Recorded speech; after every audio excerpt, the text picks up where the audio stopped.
Hello, everyone. This is Rebecca Greene for the Whinypaluza Podcast, and this is a super exciting episode today because I get to have my fantastic husband, Seth Greene, on for a Father's Day special.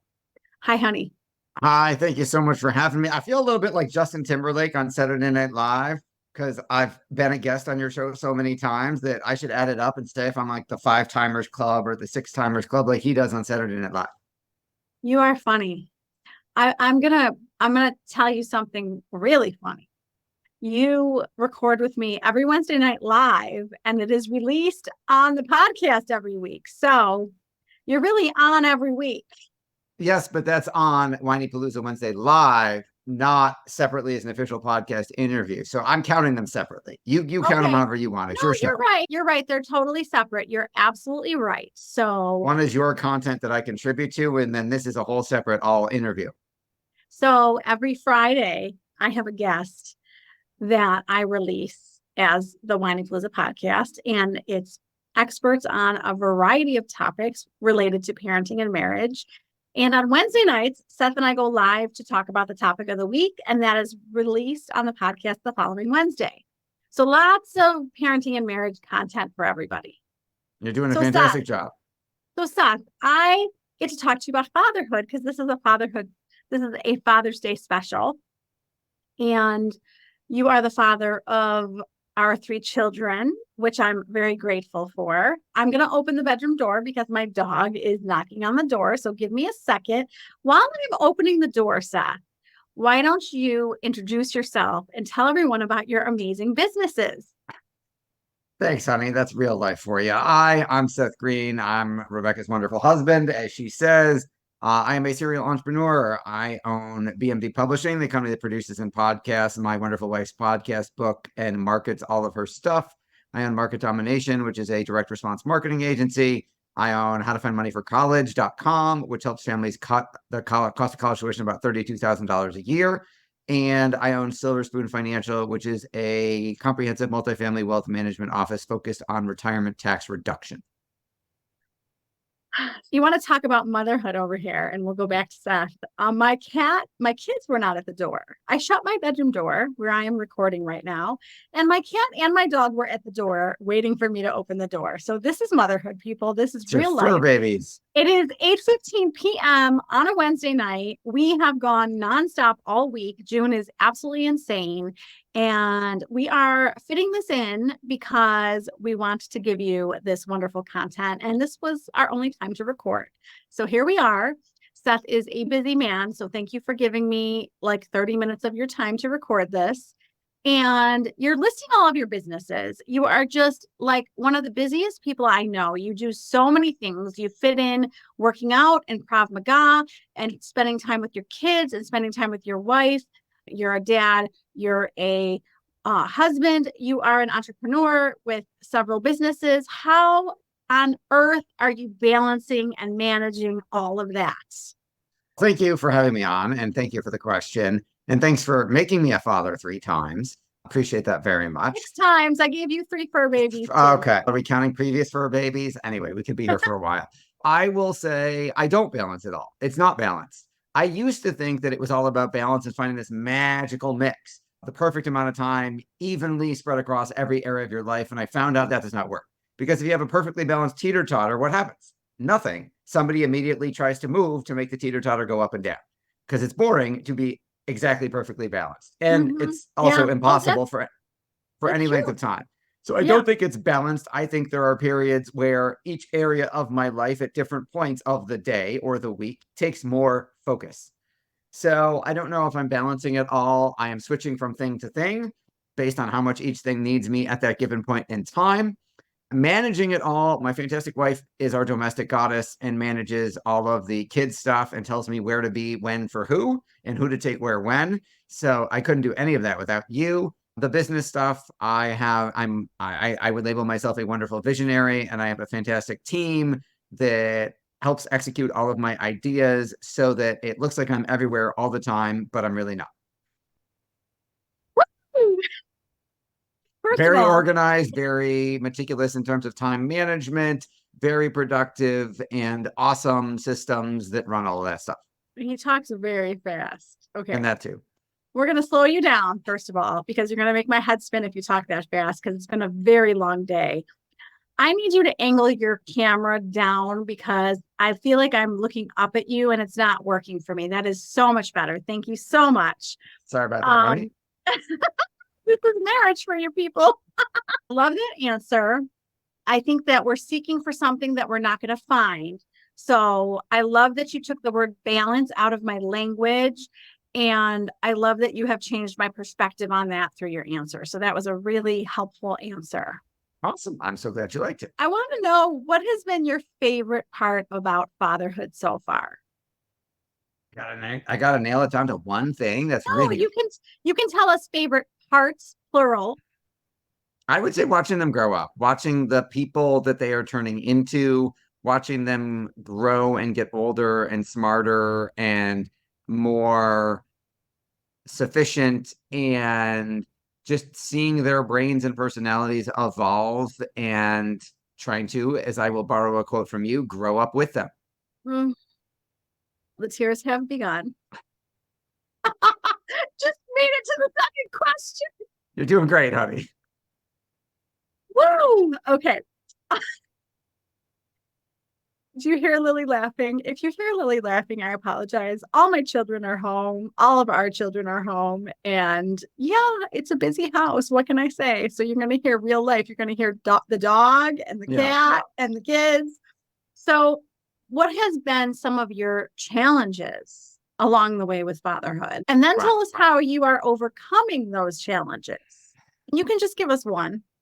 Okay. Challenges, I think realizing that I have to shift as they mature, realizing that their needs for me are different day by day, and realizing and evolving my own role as their father through that process, and realizing that certain things, that it's about them and what they need and not necessarily about my opinion. And I might think I know what's best for them, or I might think I know what the answer is. And it's more about just being Obi-Wan Kenobi to their Luke Skywalker and helping them get where they want to go on the path. And it might not be the path that I would pick.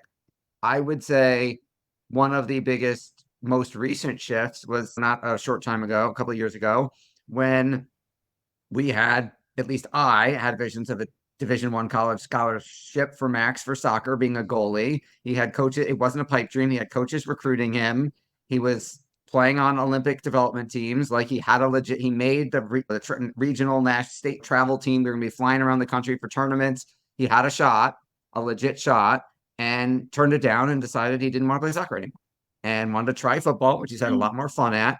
You adjusted to this way faster and easier than I did, but it was not about me. I hadn't realized I had become that dad who was hoping for his son. I wasn't trying to get him to fulfill my sports fantasy, but I'm sure there was part of that in there. But seeing what he could have had, and then realizing that he didn't want it. And then that as I've seen since then, that it wasn't really for him.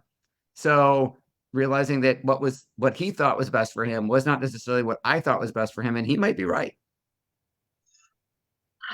I really have so many thoughts about that as you're talking, because what people don't know is that, you may have said this, I don't think you did, but you had already put a bunch of travel dates into our calendar. Oh, it was all on the calendar. Every tournament was on the calendar when he made the team.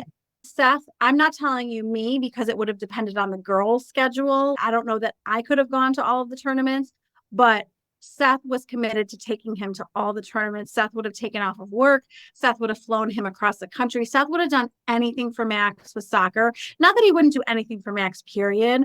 But like, when I hear parents complain about the cost, which I totally understand, Seth has never complained about the cost, and he was willing to spend whatever was needed to be spent. And we were really excited, and we saw a future that was very different than our son. And I think that the route that he is taking is probably a better fit for him. But we had to really adjust to that. And I'm afraid to say this out loud, but I had a similar thought about Seth was very attached to soccer, even more so than me. And recently, I even checked in with Max and made sure he didn't want to play soccer because they need a goalie. And Max could be a starting goalie and could do amazing on the varsity soccer team. And he said, no, I want to do football. So here we go into another football season. And what I said to Seth was that I could relate for the first time when I thought about Lily and cheerleading, and that I'm looking forward to 6 years of cheerleading ahead of me. And let's hope that Yeah, she could change her mind. let's hope that Lily enjoys cheerleading for the next 6 years and that I get to see her cheerlead for the next 6 years. But our kids could throw us for a loop and we never know what's to come. Very So true. Seth has done a wonderful job adjusting and changing with our kids. We figure our kids out and then we have to They figure change them it. out. Once when we understand them, once when we got it, they change their minds about something. Yes, they change and we have to change with them. So what advice would you give to new fathers? I'll give you two pieces of advice. Number one, don't call the pediatrician the first week you bring your baby home saying that they're crying and they won't stop crying, because You'll then never forget that. I will never live that down. Then your wife will make you switch pediatricians because you were that dad who called in and the nurse had to say, no, sir, babies just cry. It's really okay. And so that's my first piece of advice. My second piece of advice, which is probably more important, is got to be flexible. Whether it's the outfit that you're wearing that they spit up on, whether it's the plan for a work thing that you were going to or something that you're going to, and somebody gets sick and now you can't do it, or now you got to take care of, you got to do something somewhere else, and there's a parenting responsibility, whether it's just your attitude of what you think is going to happen that evening, that day, or how a conversation or a life is going to go. I learned, I think Rebecca tells me almost every other day to be more flexible and loosen up because it's always changing. Yes, yes. We can definitely agree that things are always changing and evolving and schedule changes. And I know that every parent doesn't have a flexible work schedule. I know that some people, they have to be at their desk from 9 to 5 or 9 to 6 or 8 to 6 or whatever. But I will tell you that I am very fortunate that Seth owns his own businesses. And what that looks like is he's not going to jump every time I call. He might say, nope, I'm sorry. I'm doing a webinar from 3 to 6. I can't help you. But there have been times where I have called him and said to him, I'm really stressed out. I have way too much going on. I cannot drive all the kids. Max can't help me. My parents can't help me. Please, can you help at all? And sometimes he jumps in and says, oh, I'm done at 4 today. I can help. And sometimes he says, I can't. But I love that you try. And I love that I can ask even if you can't do it. And I wish I could do it every single time. And there's also carpools and other parents and grandparents. And thankfully, our 17-year-old drives. I have said to him many a time this year, can you please go get Ella or Lily? Yeah. Can you share a funny parenting moment that stands out to you? Anything funny? You're putting me on the spot here. You fill our home with laughter, light, and love every single day. So there's always a funny moment that you are giggling, usually with the girls, and your laughter and smile are contagious. You're asking for a specific time. It's okay if you don't have. I'll give you one. Okay. So this was a few years ago, but I think we got like the first PlayStation VR headset, and Max, it was for Hanukkah or something for Max or his birthday. And he was playing, I think it was like Beat Saber for the first time. And Rebecca said, oh, I want to try. And watching her with the VR headset on, trying to keep up, yelling at the things on the screen that were flying by, the notes that she was trying to keep up with, was absolutely hilarious. And I think she might have ended up, full disclosure, peeing her pants because she was laughing so much as she was trying to keep up with the beats on the screen. Oh my gosh. The kids thought I was pretty funny. Yes. That was definitely a funny mom moment for sure. So what do you think is the most important lesson to teach our kids? Persistence pays off. Never give up. It's only failure if you quit. You need to tell them that when we stop recording. Okay. That was your answer. I love that answer. I think that's a fantastic answer. I think that is one of the most important words. Okay. How do you handle stress during parenting moments? Not as well as I would like. It depends on the moment. It depends on who's causing the stress. I am better at it with some children than others. I've got more work to do in some areas than others. Some are easier for me to handle, some are easier for you to handle. How do I handle? I don't know if I'm always asking you for better coping strategies. Deep breath, count to 10, take a break, put yourself in timeout. Remind yourself that it's not about you and to be flexible. That's what comes to mind. Okay, so think of the last time that Lily pissed you off and you handled it effectively. That's been lots of reps and lots of practice and lots of guidance from you to learn how to do Well, that. no, I'm asking you to like describe it to them so that they can learn from you that it was you were effective with her Oh, yes. managing. Okay. So I forget what the exact topic was, but she was upset and cranky and not listening about something and not being nice to you Shocking. and, Shocking. and not being nice to you about it. And the way that doesn't work is when I get pissed and come in and make it worse and escalate the situation. The way that most recently worked was I stayed calm. I got you out of the room. I talked to her. She wasn't directly angry at me yet. So I was able to have a more calm conversation and try and redirect her and get her to realize how you get what you want is not by yelling at your mother. I know you're upset at her and she's upset at you, but if you communicate differently, she'll communicate differently and you guys can resolve this amicably. And I think that way of staying calm and playing referee, and as opposed to getting mad at her for her behavior and making it worse, the calm referee version works a lot better. 150% accurate. And what I want to tell everybody is that I think that the latest thing for me that I have realized is that I need to tag Seth in. And there are times where I need to put myself in timeout or remove myself from the situation. And I yell, Seth, and then he knows he's tagged in and he's Lily. Yeah, that's usually Seth, Lily. That's usually exactly how it goes. Do you think she's calmer with you than with me? 100%. I'm her father, you're her mother. You have the mother-daughter dynamic. I do not. So yes. And I'm usually not the one in the situation that has gotten to the point where she's mad. It's you and her and you tagging me in. It's rarely the other way. I'm not fighting with her about her hair or her makeup or her outfit most of the time and then having her run to you. It's usually mother-daughter stuff. Or The trying to get only her out the, the the door? only time, yes, the only time I discuss her clothes with her is, hey, wear the rest. Your shorts are too short. And then she goes, Mom, tell Dad I can wear these shorts. What is your favorite family tradition? The forced family fun adventures you make us go on. So whether that's a walk at Billy Wilson or Einstein Woods, a trip to Swiss Chalet across the border, or a family vacation to Disney, when you're like, I don't care if you don't want to go, we're doing this and we're going to go have fun. Those are some of my fondest memories. Oh, we like forced family fun. Force your family to go have fun. Because guess Yes, what? Once you get them out of the house and you get them there, they most likely will have fun. very true. You have proven that many times. How has fatherhood changed you?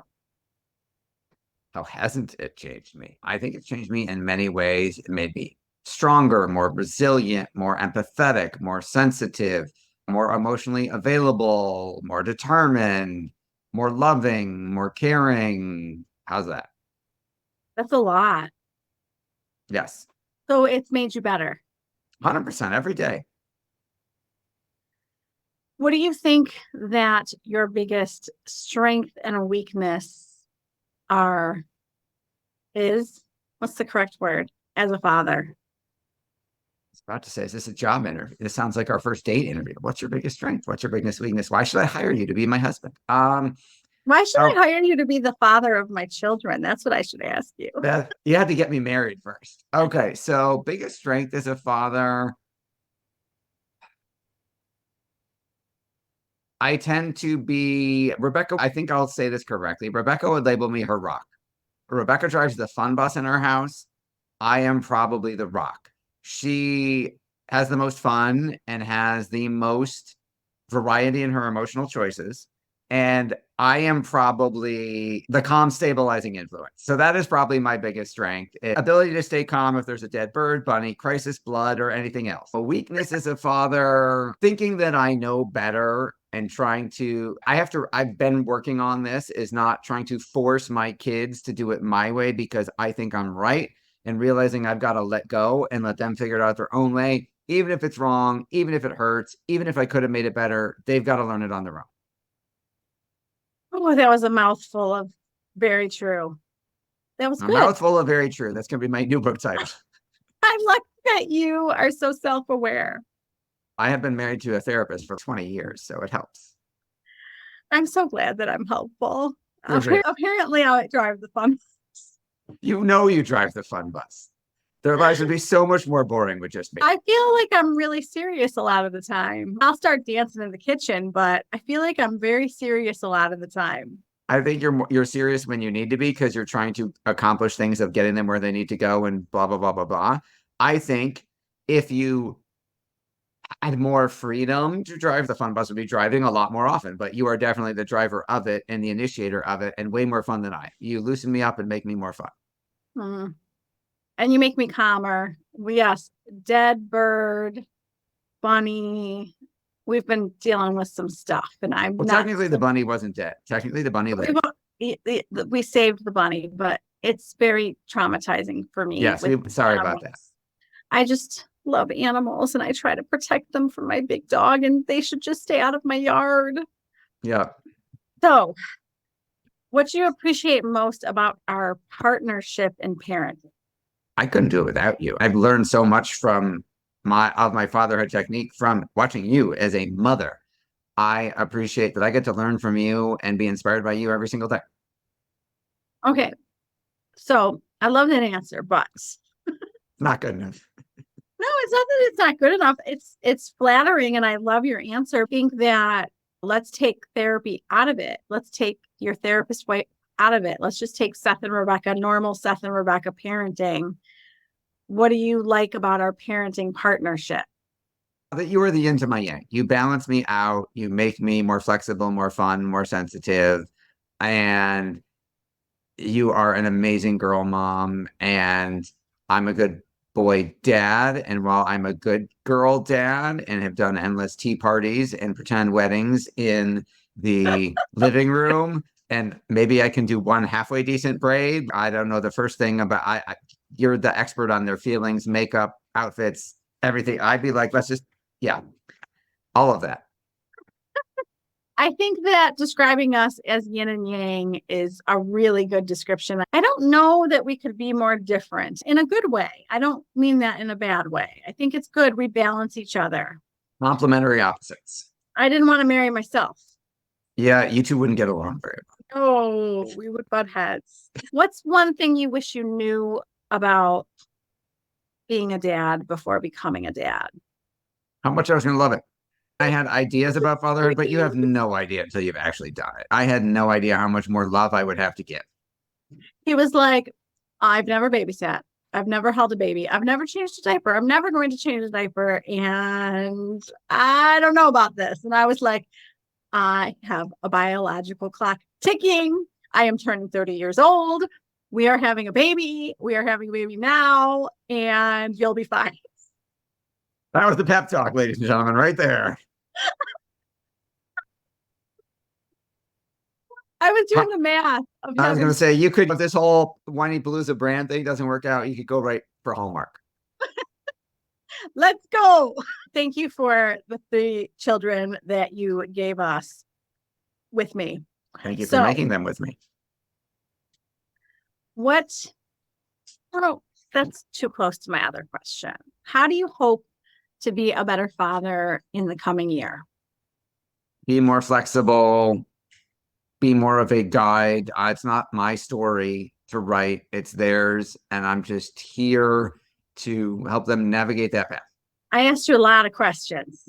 I threw a lot of stuff at you, and that he just like is so used to doing podcasts. He just rattles off his answers. Is there anything that I didn't ask you that you think is important to share with everybody for them to learn from? There is no right way to do it. There's just, you do the best you can in the moment with what you got. It's not always going to be right. It's not always going to be perfect. There's going to be things that you wish you could do differently, but that's the human evolution journey. So give yourself some grace. And I want to tell you a couple things about you as a dad. You amaze me that you find so much time for your kids.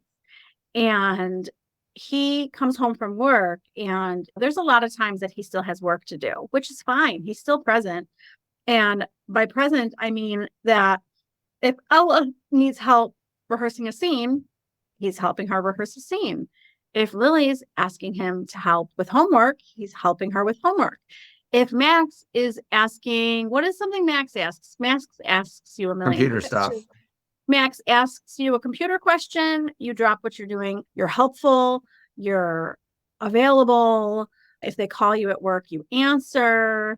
You can tell how much you love your kids and that you're always there for your kids. And despite working more than full time, you have a lot of hours that you put into fatherhood. And I really appreciate it. And I pat myself on the back pretty much every single day that I picked you to be their dad. Oh my God. Now it's my turn to be emotional. Thank you. That is very sweet. I did a good job. I picked myself a good husband, and I picked my kids a great father. I did well. And I'm going to tell you that who you marry is probably what would you call it? The biggest decision that you make. What emotional state you live in the majority of the time, and the person you spend the most time with. Two biggest decisions. And who you choose to spend the most time with affects your emotional state. So choose your partner wisely. If you are single, choose wisely. If your kids are talking about getting married, tell them it's a very important decision. And yeah, I made a good decision. My kids have a wonderful father, and thank you for doing a Father's Day special with me. I'm honored every time you ask. I learn something from you every time we do this. We've done a Father's Day special 2 or 3 times, right? Yes. Yes. Okay. Should we tell everybody where to find you for all your stuff? How about marketdominationllc.com for the marketing and podcasting stuff? Howtofindmoneyforcollege.com for college financial aid. That's plenty for now. You'll find me. And we are college hunting with our son, and we are in the thick of it. And Seth is explaining a lot to me about how to save money for college. So how to save money on college, how to cut the cost, not to how to put more money away. There's a big difference that I need to clarify. I get it wrong almost every time. Sooner or later, you'll remember my little spiel. 20 years from now. Yeah. So yeah, the Grandpa Day special. So everyone is wanting to have a more financial, help me, what are the words? A more affordable, that's the word I'm looking for, a college experience. So I would guess that everybody listening should contact Seth for some college financial help. So I want to thank you for joining us. And I want to thank you every time you listen and share. And I would love for you to rate this and leave us a comment. And anything else, honey? You got it. Thank you for having me on again. Thank you, honey. This is Rebecca Greene, reminding everyone to spend every day laughing, learning, and loving. Thank you for tuning in to the Whinypaluza Podcast. If you like what you heard, please be sure to subscribe so you never miss an episode. While you are there, leave a review. I love to hear your feedback. Thank you so much for listening. Until next time. This show has been produced by Market Domination, LLC.